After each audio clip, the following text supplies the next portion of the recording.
Shifting focus, the storm over NEET examination continues to intensify even further. The NEET UG counselling session was scheduled to begin on 6th of July as per the earlier schedule, but it has been deferred and a new date will be announced soon.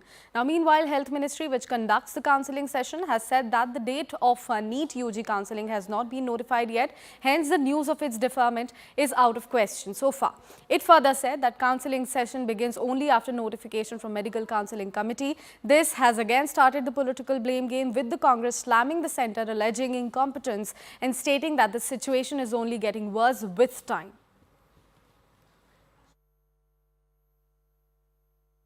पहली बात तो यह है कि संसद का सत्रावसान हो गया और नीट जैसे गंभीर विषय पर संसद में चर्चा नहीं हुई।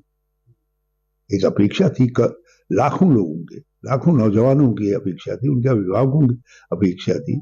और हम ये सोच रहे थे कि ये जो पेपर लीक भाजपा के शासन में शिष्टाचार बन गया है, 701 से ज्यादा जो है पेपर लीक के मामले आए हैं, हजारों लाखों विद्यार्थियों के भविष्य के साथ जो खिलवाड़ हुआ है, तो संसद में एक चर्चा होगी और उसके बाद कुछ चीजें तय होंगी।